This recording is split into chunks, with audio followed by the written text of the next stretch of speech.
Hola, buenos días. Bueno, vamos a continuar con el material complementario que tiene que ver con el libro de Freud, Psicología de las masas, análisis del yo. Para hacer una pequeña introducción, vamos a recordar las 3 heridas narcisistas que sufre la humanidad.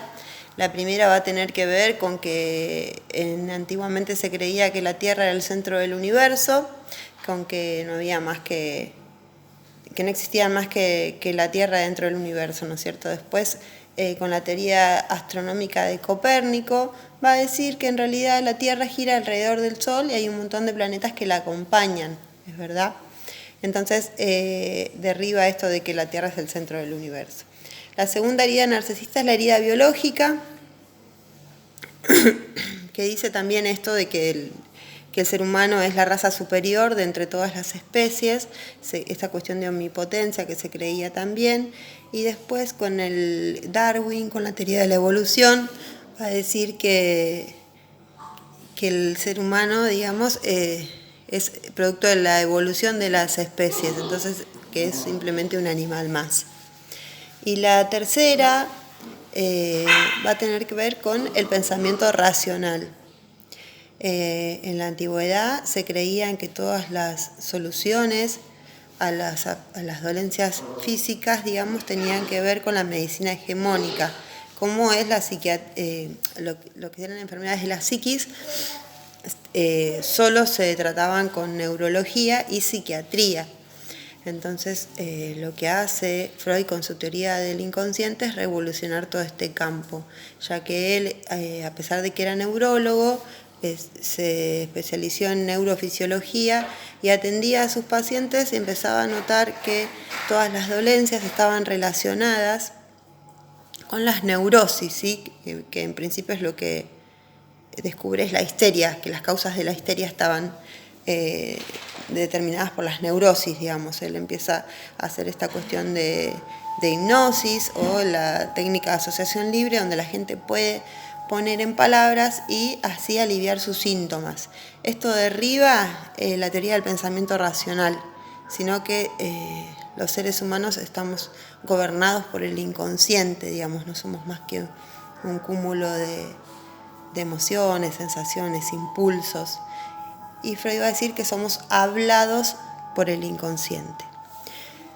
Luego toma esta obra de Gustave Le Bon, que es un psicólogo sociólogo francés, que escribe sobre el fenómeno de las masas, y él lo que le da una vuelta de tuerca digamos, en el libro se explica determinados comportamientos que tienen las personas cuando están dentro de una masa o esto que se llama alma colectiva. Y Freud lo que va a explicar es qué cosas suceden dentro del yo, qué mecanismos se juegan para que las personas pierdan la individualidad y se comporten de esta manera, ¿no es cierto? Bueno, en el libro lo que va a decir también es que toda psicología es psicología social, toda metapsicología o psicología es psicología social, ya que todos tenemos internalizado al otro o introyectado al otro, digamos, ya sea como auxiliar, amigo, objeto de amor o enemigo. De cualquier forma, siempre no somos sin el otro, digamos, ¿no es cierto? Luego otra característica del libro es que ya sea las distintas ocupaciones, gustos, actividades, actitudes, profesiones, los sexos, las clases sociales, etc., cuando un sujeto interviene dentro de una masa, se comporta de la misma forma, ¿no es cierto? Y después va a hablar de 3 tipos de masas. Las primeras son las masas efímeras, digamos o espontáneas. Son personas que se juntan por una causa determinada, también siguen a un líder, se comportan de forma agresiva o los fines pueden ser violentos, agresivos o pueden ser sumamente benéficos, ¿no es cierto? Siguen a un líder carismático. Se comportan en forma crítica también, digamos, son capaces de hacer absolutamente todo por este líder, que el líder puede ser una persona en sí misma o un ideal, ¿no es cierto? Pero cuando este líder o esta causa se pierde sentido, se desintegran, digamos, ¿no es cierto? Las segundas son las masas más estables y altamente organizadas, que pueden ser, por ejemplo, si hacemos un contexto en esa época, el ejército prusiano o la iglesia, ¿no es cierto? Ahí los mecanismos de coacción son más fuertes, digamos, están jerarquizados. Si pensamos también en una secta, por ejemplo, el mecanismo de coacción es mucho más fuerte y por ahí cuesta mucho más salir, digamos, ¿no es cierto? Puede ser penado salir.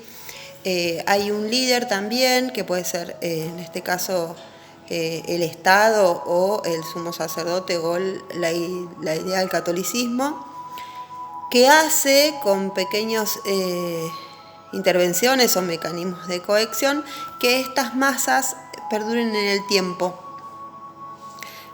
También esta cuestión de la propaganda, ¿no? de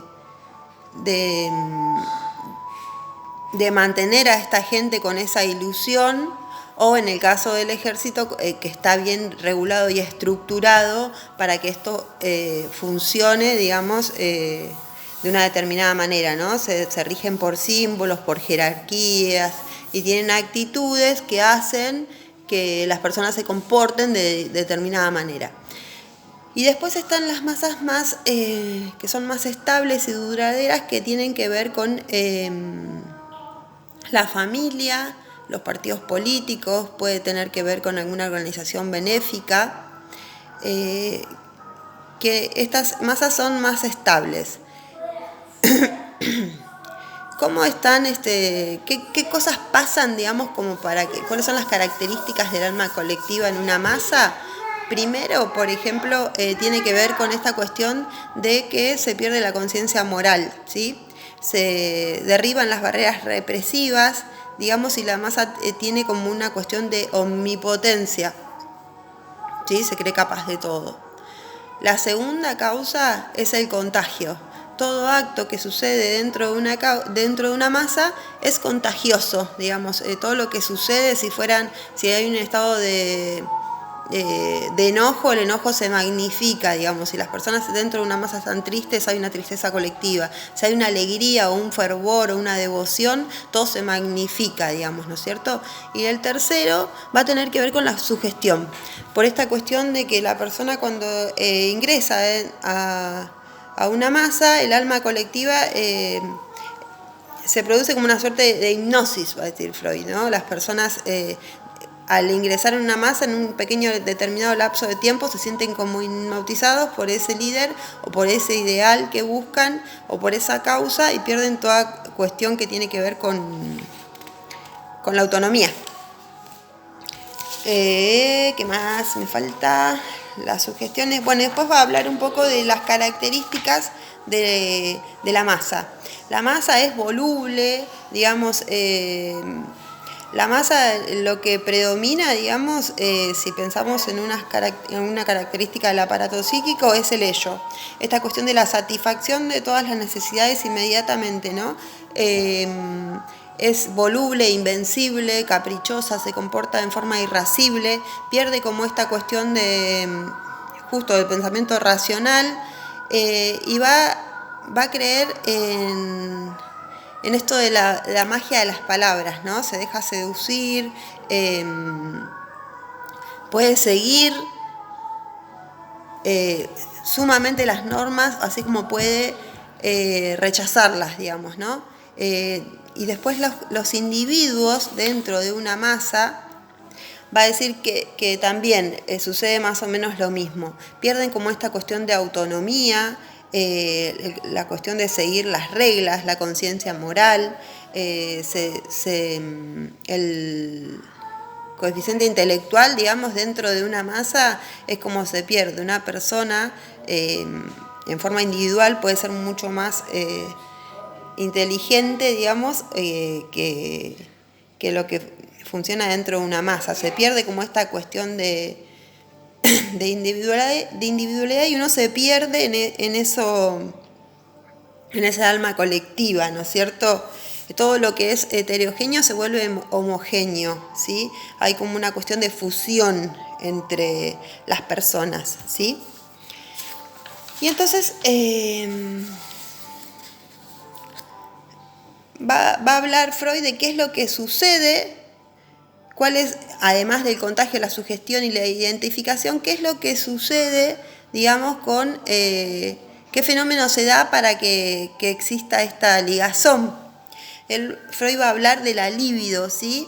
De la libido que tiene que ver con la energía sexual, sublimada o no, o con esta energía de amor, ¿sí? Va a estar relacionada con Eros, que es el dios del amor. Va a tener que ver con el amor propio, con el amor hacia los demás o con el amor hacia la humanidad. Va a decir que esto se da por identificación, ¿no es cierto?, que tiene que ver con la ligación afectiva. Y después que va a surgir como una suerte de enamoramiento, ¿no?, hacia el líder o hacia la causa. Cuando hablamos del comportamiento de las masas que siguen a un líder, puede tener que ver con un líder en sí mismo o con un ideal que persiguen, ¿no es cierto? El líder va a tener que tener determinadas características, como una personalidad muy fuerte, carismática. Freud va a hablar del prestigio, digamos, con esta capacidad misteriosa o de hipnotizar o de ser ferviente en una creencia, ¿no es cierto? Y va a hablar de esta doble ligación efectiva, que va a tener que ver con el amor hacia el líder y el amor hacia los integrantes de las masas, ¿no es cierto? Dentro de este fenómeno va a hablar del enamoramiento. En el enamoramiento, ¿qué sucede? Lo que persiguen, digamos, lo que se deposita en el objeto del amor es el ideal del yo, ¿no? Lo que uno idealiza por completo, digamos. El yo se empobrece y el objeto de amor se deposita en el ideal del yo. Después, otra fase del enamoramiento, por supuesto, es la identificación y la idealización. Y va a hablar también de dos tipos de enamoramiento, ¿no es cierto? El enamoramiento sensual, Freud va a decir enamoramiento sensual o de meta no inhibida, donde el fin, digamos, es el acto sexual en sí mismo y la reproducción. Y después va a hablar del enamoramiento de meta inhibida, que va a tener que ver con la represión, la sublimación y la identificación. Y entonces el objeto de amor, digamos, es desplazado y digamos, ya no tiene esta meta sexual, sino que es sublimado y tiene que ver con el amor hacia los demás, hacia la familia, hacia la humanidad, ¿no es cierto? Entonces vamos a decir esto, que para ser como claros, el amor hacia el líder, el objeto de amor, se deposita en el ideal del yo, ¿sí? El yo, por eso, digamos, las características de las personalidades van en decrecimiento, digamos, porque el yo está empobrecido. El objeto de amor, el yo es tomado por el objeto de amor, digamos, ¿no es cierto?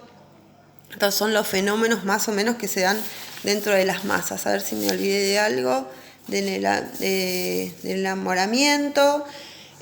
Por ejemplo, el objeto de amor está en el lugar del ideal del yo, como esta proyección, ¿no es cierto?, a las causas o esta proyección al ideal que uno deposita en el líder. Lo ven como, las masas son acríticas porque pierden el raciocinio, ven como esta causa perfecta, ¿no? Y el yo está empobrecido porque están depositando toda su energía libidinal en este líder o en estas causas, ¿no es cierto? Por eso habla de la libido y de la ligación efectiva, porque el líder, a través de su discurso, digamos, les hace creer, en este caso, a las masas, por ejemplo, que es capaz de dar la vida por esa causa. El ejército, en este caso, si hablamos del ejército, dice que dan todo por la patria, ¿no es cierto? Dan su vida por la patria, por el honor. Si hablamos de las religiones, digamos, también se dan estas mismas cuestiones, ¿no es cierto? Bueno, más o menos esto es lo que tiene que ver con psicología de las masas, ¿sí? Esta cuestión que se da en los individuos cuando se comportan de determinadas maneras por esta cuestión de alma colectiva, ¿no es cierto? Este instinto gregario. Se dice que suceden estas cosas porque somos seres gregarios, ¿sí? Que necesitamos de los otros, que el ser humano necesita vivir en grupo. Y cuando se suceden estas cuestiones de fenómenos, tiene que ver con eso.